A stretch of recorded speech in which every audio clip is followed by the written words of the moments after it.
Rieccoci, Primus Inter Pares, appuntamento del mercoledì, gruppo TV7, come di consueto. Vi ricordo che siamo in diretta sulla pagina Facebook, puntata divisa in due parti, la prima parleremo di commercio, la seconda parleremo di sanità. Nella prima ospite c'è Patrizio Bertin, presidente del Veneto dell'Ascom, e stiamo parlando degli immigrati che possono essere ovviamente un toccasana per loro ma anche per la manodopera in Italia, e mi stava dicendo che aveva proprio stamattina fatto una lettera. Ce la vuole riassumere in parole povere? Sì, parole povere ho fatto, che è una mia idea che da tempo insomma sto ventilando, da quando abbiamo avuto i problemi appunto dei lavoratori nelle nostre imprese, e quindi ho detto: ma perché da un lato i massicci arrivi di questi immigrati, dall'altro l'economia che sta chiedendo manodopera?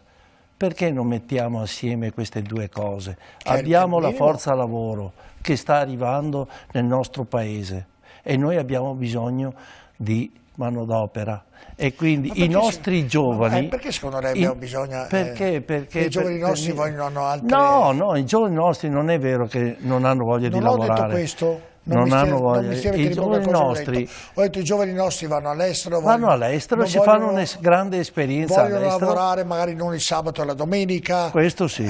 È sempre più fatica a trovare persone che vengono a lavorare il sabato e la domenica. Ma questo è anche un traguardo di qualità della vita, perché insomma, però i giovani dovrebbero anche capire qual è il sacrificio per arrivare a avere una qualità della vita. Quindi c'è tutto un sistema che secondo me dovremmo mettere... Ma chi assolutamente... dove l'ha scritta? No, l'ho mandata ai giornali. L'ho mandata ai giornali perché insomma ritengo che... Quindi esce domani? In qualche modo bisogna insomma far sentire questo problema, altrimenti noi ci troveremo in dei problemi estremamente seri, perché se ci manca la forza lavoro, come dicevo prima, nei campi chi è che oggi va a fare la raccolta dell'uva o non so, a potare le vigne con il freddo? Dopo c'è anche un problema, come dicevamo ancora tempo fa, che è quello di lasciare più soldi in busta paga, e quindi il cuneo fiscale, detassare... Non si trovano nemmeno autisti per i bus? No, ma detassare quello che è il costo del lavoro nelle imprese vuol dire lasciare più marginalità ai dipendenti nostri, che sono fondamentali. Oggi non siamo più competitivi con questa tassazione sulle buste paga. Non è possibile che un dipendente deve lasciare il 50%. Non funziona più. Ecco, senta, lei è presidente ovviamente dell'Ascom Veneto, com'è la situazione delle città delle 7 province del Veneto? Lei che è il polso della situazione, com'è? Beh, insomma, diciamo che tutto sommato abbiamo passato un periodo che parte da questa primavera passata. C'è qualche città che ha un po' più difficoltà rispetto alle altre? Ma c'è qualche città che ha avuto delle difficoltà perché sono sempre in metamorfosi le città. C'è stata anche Vicenza che ha avuto qualche problemino dal punto di vista commerciale, però l'ha superato molto bene, perché ha perso, come noi anche qui a Padova abbiamo perso qualche grande firma, e che questi non è per la grande firma, è che sono sempre comunque attrattivi. E quindi noi abbiamo bisogno di creare sempre più attrattività. Adesso noi abbiamo fatto un investimento importante con il centro congressi. I congressisti, e io l'ho dichiarato perché insomma basta solo leggere i dati, un congressista minimo spende 600-700 euro su ogni città dove va a fare il congresso. E quando tu hai 2000 o 1500 congressisti, sono soldi che vengono riversati nell'economia della città, però vogliono anche avere una spesa medio-alta, quindi cercano dei prodotti particolari. Se noi non siamo in grado di offrire questo, il congressista chiaramente magari cerca di andare a fare i convegni in qualche altra città. Noi non possiamo permettercelo. Adesso abbiamo fatto Padova è una bella città. Bellissima, è meravigliosa. Padova dicono ha 209.000 abitanti, sì, però all'università, all'azienda ospedaliera. Ogni giorno a Padova ci sono più di 400.000 persone, insomma, quindi questa è una metropoli, una piccola metropoli, insomma. Sì, sì, è una metropoli che però deve anche, diciamo, mettere a regime certe situazioni che stiamo aspettando da anni. Quello che dico io è che per essere competitivi e attrattivi dobbiamo avere anche i parcheggi non per i padovani, per la gente che arriva da fuori. E dove li fa lei i parcheggi?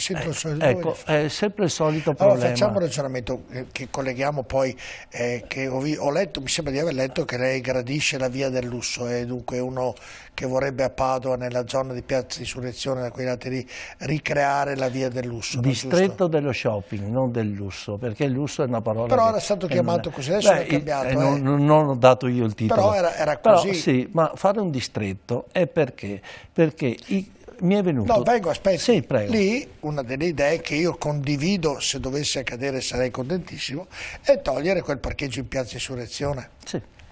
E quindi ne togliamo uno.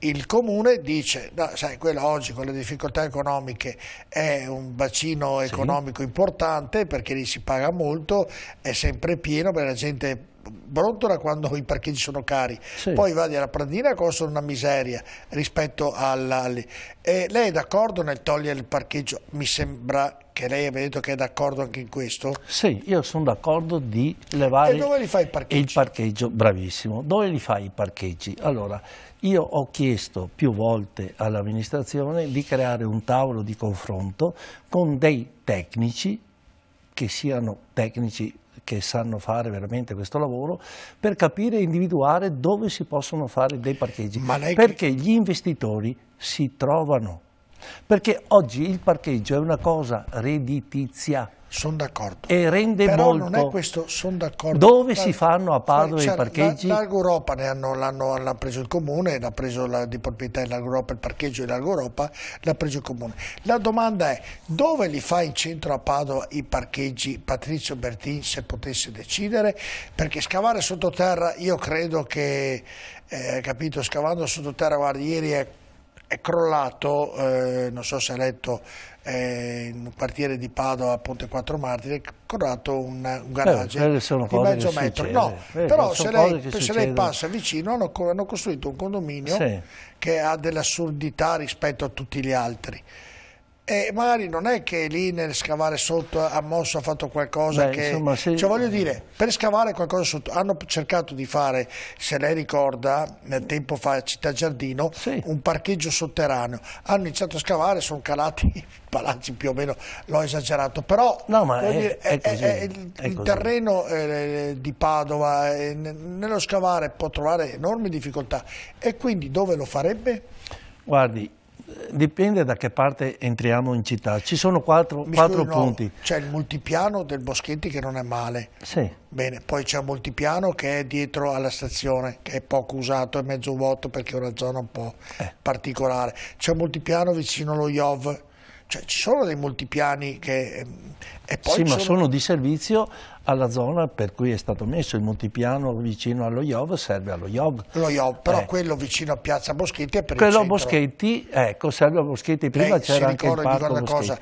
Una volta per andare in via Carlo Cassan, per andare in via Altinate, era una stradina deserta.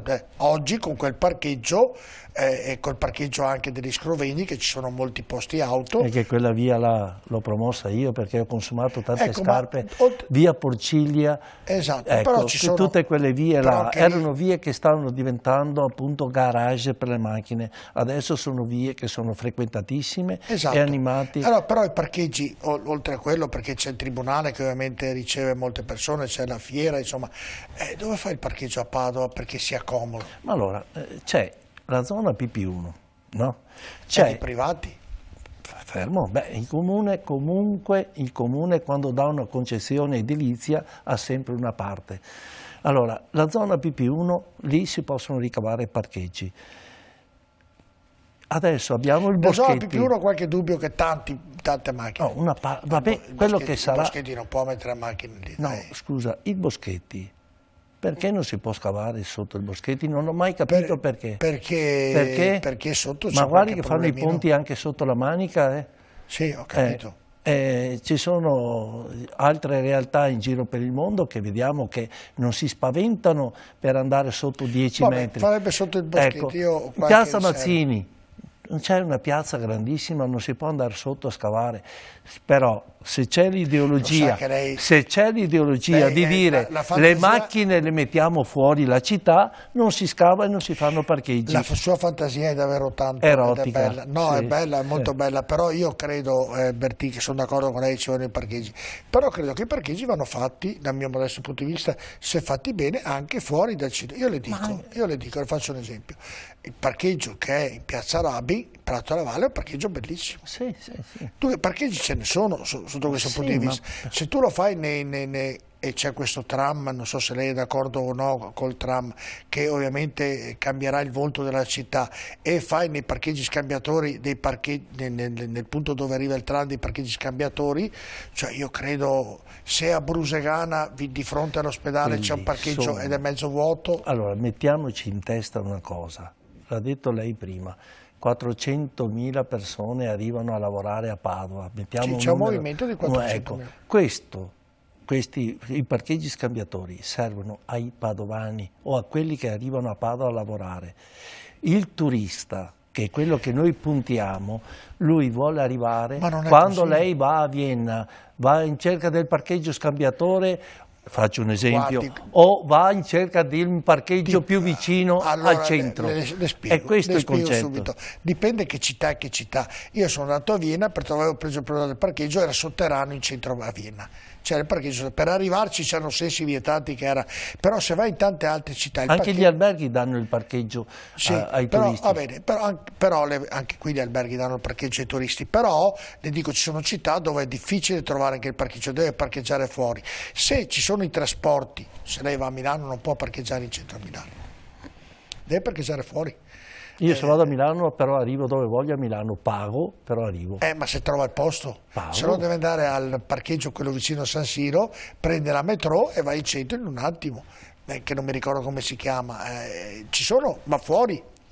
Lei arriva al Duomo in macchina, credo sia difficile che lei arriva, non so se ha questo potere, no, non ce l'ho. Se arriva con la scorta, però non ho questi poteri, però io dico che a Roma o a Milano lei forse trovi il sarò io che un sognatore, però io dico che rendere la città più accessibile e più fruibile, oggi le auto, dopo sapevo che si finiva sempre a parlare di parcheggi, però dopo le auto sono sempre più elettriche e meno inquinanti, quindi demonizzare l'auto oggi, secondo il mio punto di vista, serve a poco. Non è che noi vogliamo respirare aria inquinata, assolutamente no, però dobbiamo creare una città che sia competitiva. Faccio contraddittorio, non dovrei fare. È vero, al di là che l'auto elettrica oggi va bene solo in città e non per fare i lunghi viaggi, detto questo magari fra 3 anni arriverà con la carica batteria come telefonino, la può arrivare, però occupa spazio e quindi se c'è molto traffico le città piccole hanno ovviamente un traffico intenso, e dove le mettono? Non c'entra la macchina elettrica, l'inquinamento o meno. Perché non ci siamo mai preoccupati del parcheggio, non ci siamo mai preoccupati. La Prandina, lo vogliono fare o non lo vogliono fare? Vogliono l'auditorium, questo, quello. Se fai un parcheggio, fine. Allora, tornando a Piazza Insurrezione, io sono d'accordissimo per ridare ai padovani quella piazza là, però ci vuole veramente un ragionamento serio di, prima di tutto, un piano del traffico che deve essere fatto, secondo me. Che non c'entrano la macchina elettrica o no? No, un piano del traffico per capire. Secondo, ma anche una politica dei parcheggi coerente con una città come Padova. Se noi facciamo, non mi ha risposto se lei è d'accordo con il tram che dovrebbe essere ovviamente, che arriverà a 4 casse. Ma il servizio pubblico va... E se il servizio pubblico è bello, io arrivo a Padova da fuori, parcheggio all'uscita, faccio un esempio, non c'è problema. Dell'autostrada, c'è indicazione al parcheggio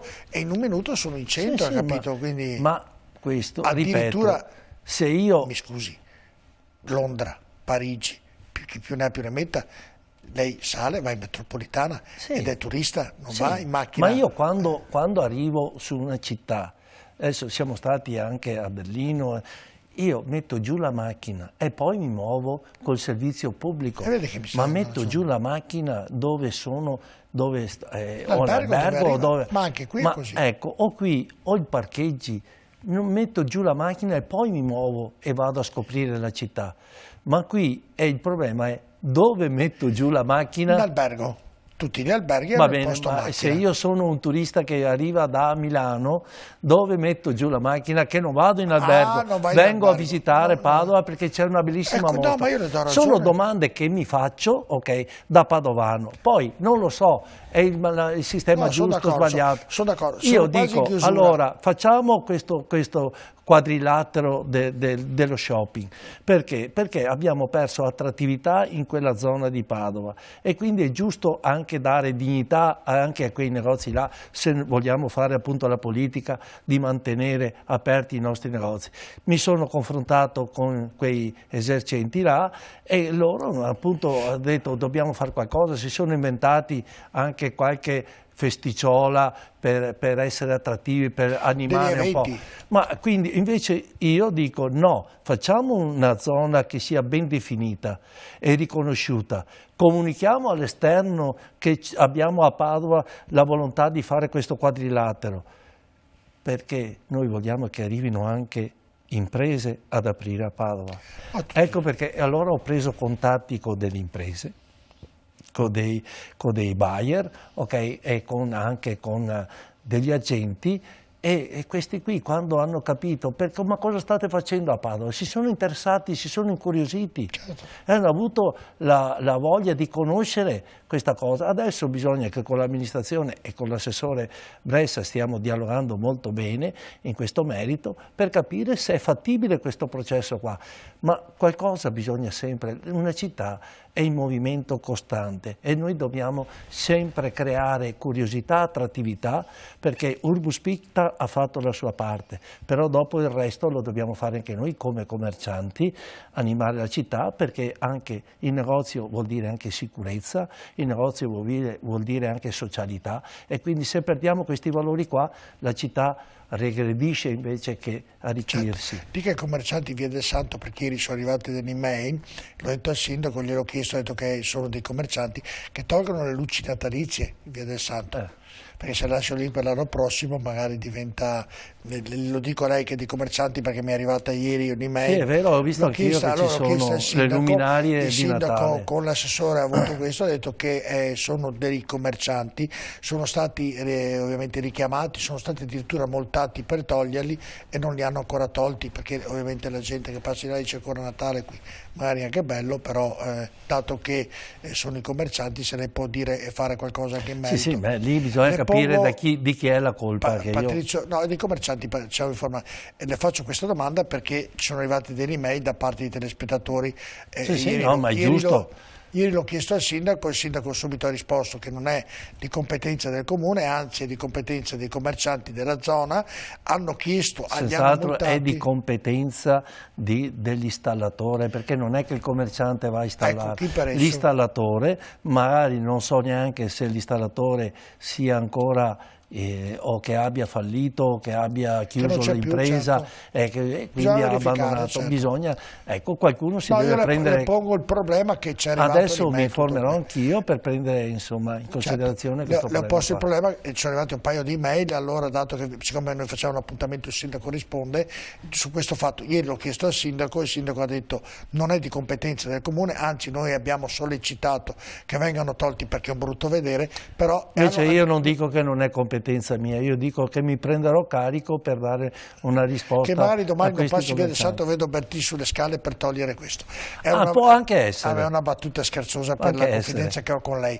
Grazie Patrizio Bertì, grazie a voi. È finito il Covid, però vedo e capisco che ha molti impegni ovviamente da superare per far ritornare Padova una città molto importante. Grazie di aver essere stato qui. Grazie. Invece noi andiamo in pubblicità e nella seconda parte parleremo di sanità e della mancanza anche lì di medici di base, davvero un dramma. A tra poco.